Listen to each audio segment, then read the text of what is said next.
En este vídeo vamos a hablar de la mitosis y de la meiosis. La mitosis es un tipo de división celular a través de la cual una célula madre se divide en dos células hijas genéticamente idénticas. Esta división solo se lleva a cabo en eucariotas. Es la división del núcleo celular y también recibe el nombre de cariocinesis. Este tipo de división, la mitosis, sucede en las células somáticas, a diferencia de las células sexuales o germinales que se dividen por meiosis. Las células somáticas son aquellas que forman los tejidos y órganos de los seres vivos. Son todas las células del organismo, exceptuando las germinales, gaméticas o sexuales. Son diploides, 2N, quiere decir que tienen dos huevos de cromosomas, uno paterno y otro materno. Y como sabemos, se dividen por mitosis. Las células gaméticas o sexuales solo están en los gametos, óvulo y espermatozoide. Son haploides, por tanto solo tienen un juego de cromosomas y se dividen por meiosis.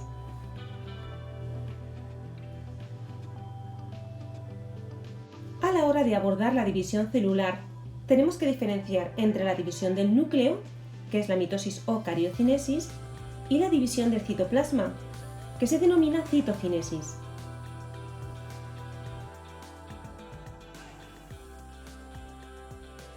En los organismos unicelulares, la mitosis tiene como finalidad la reproducción asexual del propio organismo, de modo que se produce un incremento de la población de la especie. Los individuos así generados son idénticos al progenitor. Aquí podéis observar cómo se produce la división de la ameba. Es un protozoo unicelular.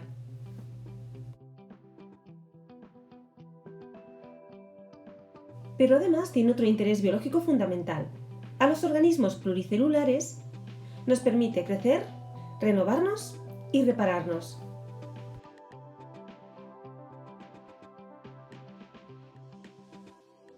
La mitosis astral es típica de las células animales, que tiene centrosoma con centriolos. El uso mitótico en este caso se llama uso astral. Por el contrario, las células vegetales y algunos protistas no tienen áster ni centriolos, por lo que la mitosis se denomina anastral. El uso así formado es un uso anastral. Durante la mitosis, por lo general, desaparece la membrana nuclear. Es la llamada mitosis abierta. Sin embargo, en algunos protistas y hongos se dan mitosis cerradas. En este caso, la membrana nuclear permanece.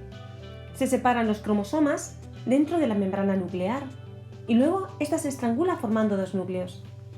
Si nos piden que dibujemos una anafase animal y una anafase vegetal, cuidado, solo en la anafase animal colocaremos los centriolos y el áster. Aunque la mitosis constituye un proceso continuo, suelen diferenciarse las siguientes fases: profase, prometafase, metafase, anafase y telofase. En este proceso de división nuclear hay que repartir la información genética previamente replicada a los dos núcleos hijos. Para ello va a ser necesario la presencia de un aparato mitótico que va a estar constituido por elementos del citoesqueleto de naturaleza fundamentalmente microtubular, es decir, por microtúbulos. En profase, la cromatina se condensa y los cromosomas comienzan a hacerse visibles. La membrana nuclear desaparece y también el nucleolo. Los centrosomas se dirigen a los polos y comienza a formarse el uso acromático o uso mitótico. En prometafase ya podemos observar cómo los cromosomas se han unido a los microtúbulos del uso. Se unen a los centrómeros, a unas estructuras llamadas cinetocoros. Pasamos a la siguiente fase. En metafase, los cromosomas están alineados en la placa ecuatorial y hay máxima condensación de los cromosomas.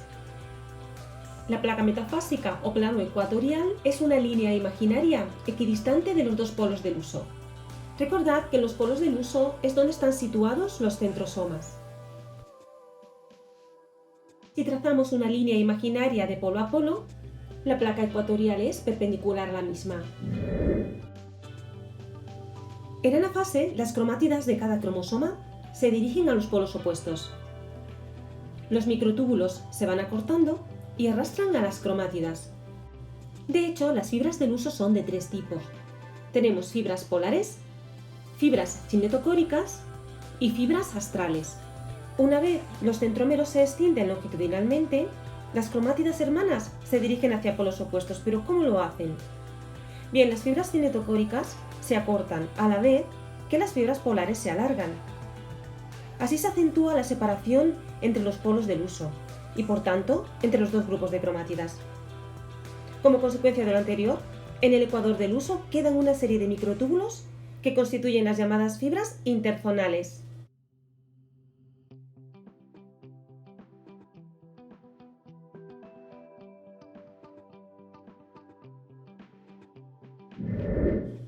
Cuando las cromátidas han alcanzado los polos correspondientes, se considera que la célula se encuentra en telofase.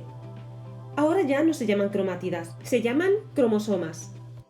Ahora las fibras cromosómicas han desaparecido y comienza a formarse la envuelta nuclear y se visualiza el nucleolo otra vez.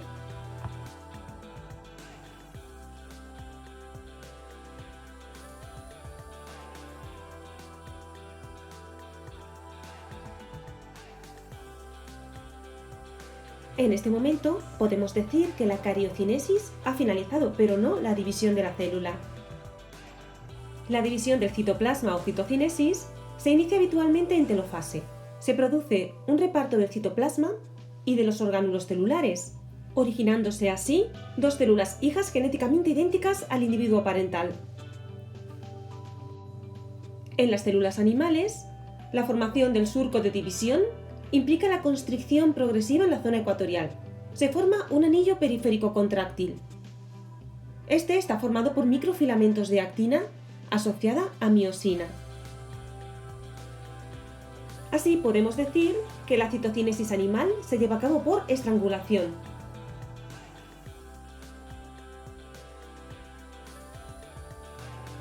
En las células vegetales el proceso es diferente, ya que la citocinesis no se produce por estrangulamiento o estrangulación, sino por acumulación en la zona media de la célula de vesículas procedentes del complejo de Golgi. Estas vesículas contienen elementos de la pared celular que se desplazan asociadas a elementos microtubulares. Posteriormente, las vesículas se fusionan y se forma el llamado fragmoplasto. Es un tabique que dará lugar a la lámina media. Por tanto, va a ser el andamio para construir la pared celular vegetal.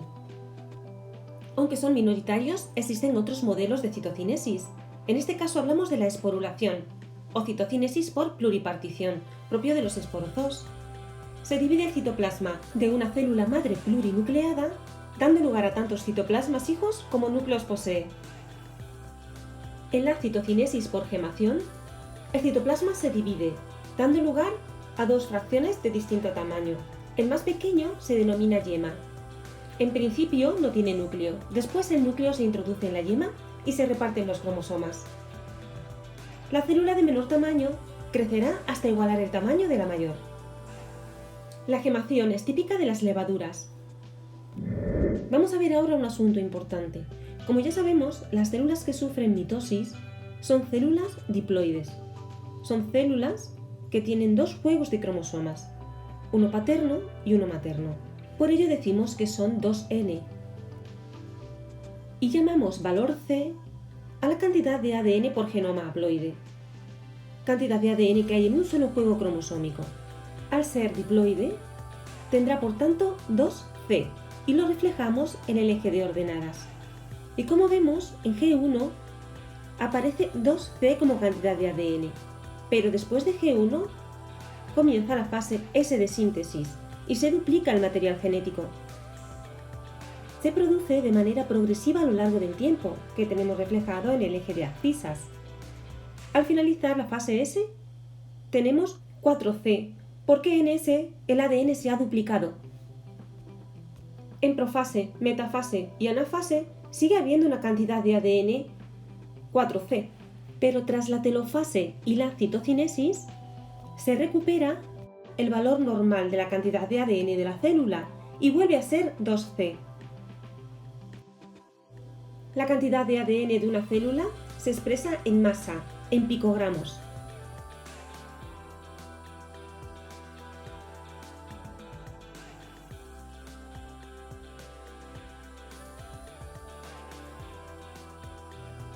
La meiosis es un tipo especial de división del núcleo celular que origina 4 núcleos haploides a partir de un núcleo diploide.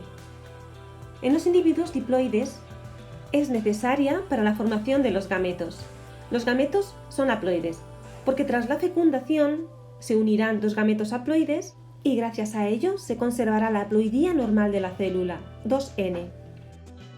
La meiosis consta de 2 divisiones sucesivas del núcleo, entre las cuales no se produce la duplicación del material genético.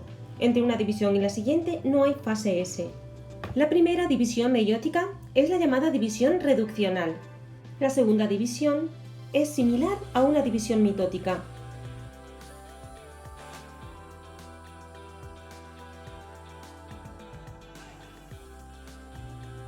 La fase más importante de la meiosis y la de mayor duración, que puede llegar a durar incluso meses y años, es la profase meiótica 1.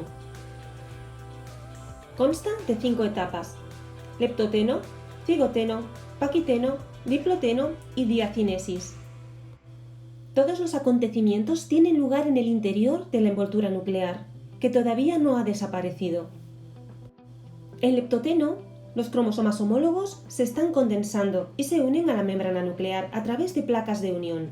Además, comienza a formarse el huso mitótico. En cigoteno, los cromosomas homólogos paterno y materno se unen estrechamente entre sí. Se forma el llamado complejo sinaptonémico. Este está constituido por una placa central densa. Es de naturaleza proteica. Luego vemos elementos laterales fibrilares, que son las cromátidas del cromosoma paterno y del cromosoma materno.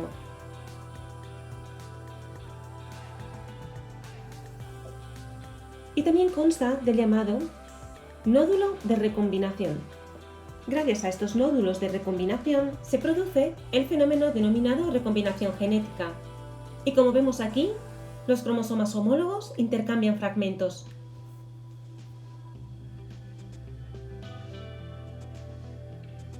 Una vez se ha completado el apareamiento y la condensación de los cromosomas homólogos, tiene lugar el intercruzamiento o sobrecruzamiento, el llamado crossing over. Se produce entre las cromátidas de los dos cromosomas homólogos, lo que se llaman cromátidas no hermanas. Los puntos de sobrecruzamiento coinciden con los nódulos de recombinación de los complejos sinaptonémicos que se han formado en la fase anterior. Este proceso implica la rotura de la doble hélice de ambos fragmentos que van a ser recombinados o intercambiados. Esto lo lleva a cabo una enzima. Después, otra enzima ligará los extremos. Inmediatamente, los cromosomas homólogos comienzan a separarse, pero van a permanecer unidos en aquellos puntos donde ha tenido lugar la recombinación, es decir, el sobrecruzamiento. Y estos puntos reciben el nombre de quiasmas. Bien, pues todo esto sucede en diploteno. Diploteno es la etapa más larga de la meiosis. Puede durar días e incluso años, como ocurre con el ovocito humano. En la especie humana, la célula germinal primordial se divide dando lugar a las oogonias. Son diploides. Eso sucede en el embrión. Llega un momento que las oogonias comienzan a dividirse por meiosis. Esto también sucede en el embrión. La meiosis se detiene en profase 1, en diploteno, y se denomina ovocito 1 u ovocito primario. Este ovocito primario va a permanecer así hasta el momento de la pubertad. Entonces, la meiosis avanza. Comienza la segunda división meiótica y se vuelve a detener, en esta ocasión en metafase 2. Se ha formado el ovocito 2 u ovocito secundario. El ovocito secundario reanudará la división meiótica solo si se produce la fecundación. Y si esto sucede, el ovocito 2 pasará a llamarse óvulo. Tras formarse los quiasmas en diploteno, comienza la diacinesis. Entonces, los cromosomas homólogos están muy condensados y los quiasmas comienzan a desplazarse. Se desplazan hacia los extremos, produciéndose un fenómeno denominado terminalización de los quiasmas. Además, cuando acaba diacinesis, ya tengo el huso mitótico formado y ha desaparecido la envoltura nuclear. Las siguientes etapas de la primera división meiótica son prometafase 1, metafase 1, anafase 1 y telofase 1. Vamos a verlas. En prometafase 1, la envoltura nuclear y el nucleolo ya han desaparecido. Los cromosomas homólogos, que permanecen unidos todavía por los quiasmas formando los bivalentes o tétradas, se unen a los microtúbulos cinetocóricos. Y cada par de homólogos se orienta hacia un polo.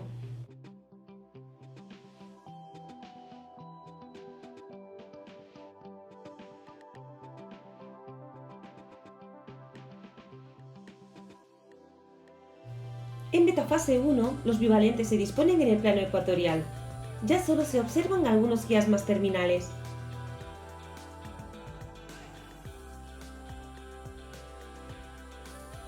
En una fase 1 se separan los bivalentes y cada uno de los cromosomas que forman el par de homólogos emigran hacia uno de los polos.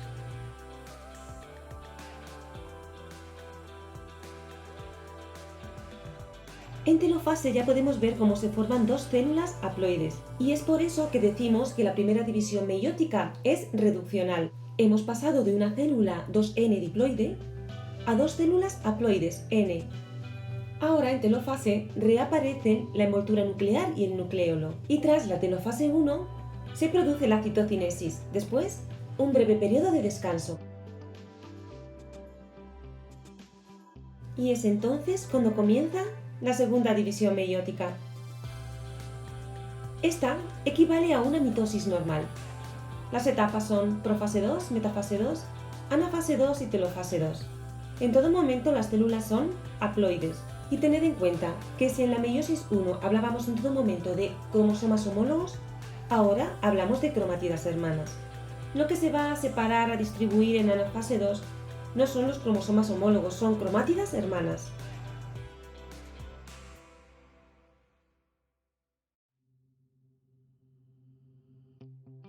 Al final de la meiosis se obtienen 4 células haploides. En la gráfica del valor C para la meiosis, comenzamos con los gametos. Cada uno porta un juego de cromosomas, son haploides, y observamos cómo tras la fecundación se duplica el valor C. Después de G1, se vuelve a duplicar el valor porque pasa por la fase S, fase en la que se duplica el ADN. A continuación se produce la primera división de la meiosis y tras ella la segunda división de la meiosis. Y vemos cómo varía el valor C. Finalmente obtenemos 4 gametos haploides, por tanto, cada una de las células resultantes vuelve a tener un solo juego de cromosomas. Si comparamos la mitosis y la meiosis, vemos que la mitosis es conservativa frente a la meiosis, que es reductiva. En la mitosis, una división. En la meiosis, 2 divisiones. Mitosis: no se aparean cromosomas homólogos. En la meiosis sí, hay apareamiento de cromosomas homólogos. Hay entrecruzamiento y por tanto recombinación. Mitosis: se dan células no gaméticas, las meiosis en células gaméticas. Y finalizamos diciendo que las mitosis son propias de células unicelulares. Está relacionado con la reproducción asexual y también se producen en los tejidos, en organismos pluricelulares. Sin embargo, las meiosis solo se producen en células reproductoras sexuales o gametos o en células reproductoras asexuales o esporas. Si comparamos la importancia de la mitosis y la importancia de la meiosis, diríamos lo siguiente. Importancia de la mitosis: es la forma de reproducción más extendida en los seres vivos. Reproducción asexual. Las células hijas resultantes son idénticas, por tanto, no variabilidad genética. Por tanto, menor adaptación al medio. En organismos pluricelulares es el proceso que utilizan los tejidos para crecer, renovarse y repararse. En cuanto a la importancia de la meiosis, está relacionado con la reproducción sexual. Da lugar a células hijas diferentes. ¿Por qué? Por mecanismos como la recombinación genética y también el reparto al azar de los cromosomas. Esto conduce a una mayor variabilidad genética y por tanto mayor adaptación al medio. Finalmente, esto va a permitir que haya una mayor probabilidad de supervivencia y colonización de nuevos ambientes. El ciclo biológico es un conjunto de todas las generaciones o cambios que se suceden en una especie a través de la reproducción sexual o asexual. Hay 3 tipos de ciclos biológicos: ciclo diplonte, ciclo haplonte o ciclo haplodiplonte. El ciclo diplonte es propia de organismos diploides, de casi todos los animales. Por tanto, el adulto es diploide. La meiosis se produce en el momento de formarse los gametos. Es una meiosis gamética. Tras la fecundación y fusión de ambos gametos, se forma un cigoto diploide que tras el desarrollo embrionario da lugar a un nuevo organismo diploide. El individuo como tal siempre es diploide, pero presenta células, los gametos, que son haploides. El ciclo haplonte es propio de hongos, algunas algas y protozoos. El adulto es haploide y da lugar a gametos haploides. Tras la unión de los gametos, tras la fecundación, se forma un cigoto diploide. Y es precisamente ahora cuando se produce la meiosis. Decimos que es una meiosis cigótica. Se forman esporas haploides y tras el desarrollo de la espora aparece un adulto haploide.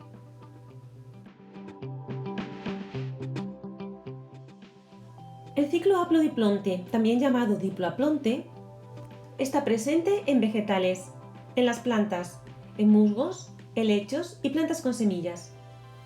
Presentan ciclo con alternancia de fases o generaciones.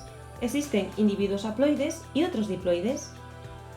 La meiosis se produce al formarse las esporas.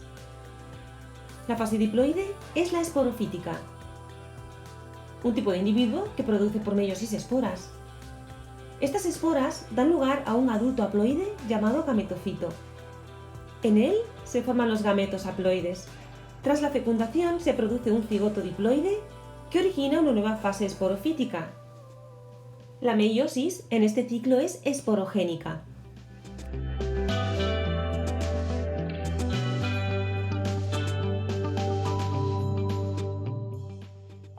Y ya para finalizar, vamos a ver cómo se resuelven algunas actividades tipo EBAU.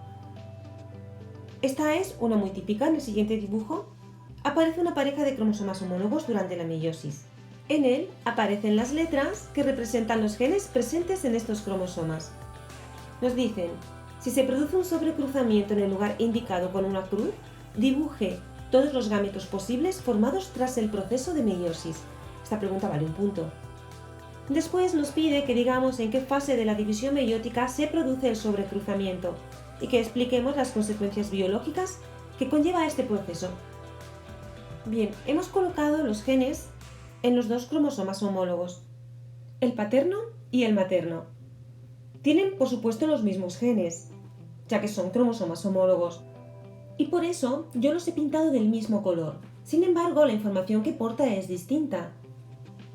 Para entendernos, si el gen A expresara, por ejemplo, color de ojos, en uno de los dos cromosomas homólogos, A mayúscula, hay información genética para el color marrón, por ejemplo. Sin embargo, en el otro cromosoma homólogo, A minúscula, para el color azul. Imaginamos, por ejemplo, que B está informando para el tamaño de la nariz. B mayúscula, nariz grande, B minúscula, nariz pequeña. Y en este cromosoma, por ejemplo, también está el gen para la textura del cabello. C mayúscula, pelo liso, C minúscula, pelo rizado. Bien, pues ahora nos dice que el sobrecruzamiento se produce justo aquí, antes del centrómero. Y vamos a ver qué 4 gametos se producen. El sobrecruzamiento y por tanto la recombinación se producen entre estas cromátidas, justamente las que está tocando la X. La cromatida de más arriba y más abajo no se ven afectadas, por tanto, vamos a tener un gameto A mayúscula, B mayúscula, C mayúscula y otro A minúscula, B minúscula y C minúscula. Para calcular la dotación de los siguientes gametos hacemos esto. Vemos que la línea verde pasa por A mayúscula, B minúscula y C minúscula porque haya habido recombinación y se está intercambiando la información genética justo en ese punto. Recordad que las cromátidas hermanas tienen que tener exactamente la misma información genética, ya que se hizo una copia en la fase S de replicación. Ahora le vamos a seguir la pista a la línea roja. A minúscula, B mayúscula y C mayúscula sería la información del gameto que nos falta. Bien, este fenómeno se produce en paquiteno de la profase 1 y a una manifestación citológica que es el sobrecruzamiento le corresponde una consecuencia genética que es la recombinación. Bueno, esta es otra cuestión relacionada. Imaginad que nos piden en la EBAU que dibujemos un bivalente o tétrada. Aquí vemos las partes del bivalente. Las tendremos que colocar. Habrá que poner dónde está el centrómero, dónde están los quiasmas, cuáles son los cromosomas homólogos. Primero vamos a entender qué es un bivalente. Aquí tengo dos cromosomas homólogos, uno paterno y otro materno, y como sabemos se representa de manera muy simplificada mediante una X. Ahí donde hay una X, hay sobrecruzamiento y por tanto habrá recombinación de genes.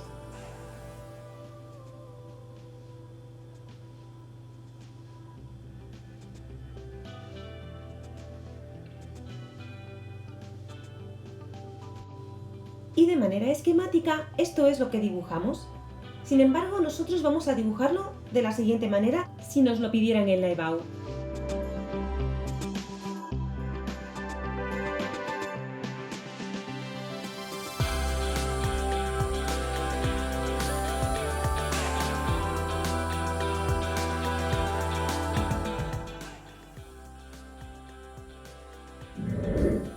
Este sería otro ejercicio típico de la EBAU relacionado con la división celular. Nos muestran un gráfico donde aparece la cantidad de ADN frente al tiempo. Sabemos que es un gráfico de valor C. Nos dice que señalemos 5 diferencias fundamentales entre mitosis y meiosis en organismos animales.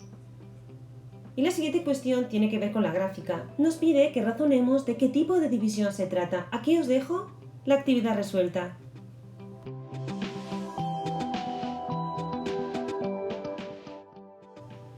Imaginad que nos piden, en esta ocasión, que dibujemos las metafases tanto de la mitosis como de la meiosis.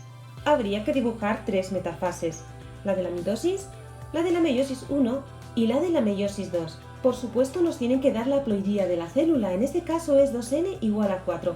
Habrá que dibujar 4 cromosomas. Habrá que dibujar 4 cromosomas en las 2 primeras metafases, pero en la de la meiosis 2 no. Solo habrá que dibujar 2. Ya que sabemos que se reduce a la mitad el número de cromosomas. Bien, la diferencia la vemos. En metafase de la mitosis vamos a colocar los 4 cromosomas uno a continuación del otro, alineados. Sin embargo, en la metafase de la meiosis 1 los colocamos por parejas, 2 a 2, parejas de cromosomas homólogos. Sabemos que están incluso unidos, ya que todavía conservan los quiasmas. Bueno, y esta sería una representación de las células en anafase de la mitosis, de la meiosis 1 y de la meiosis 2. También nos pueden pedir que las dibujemos.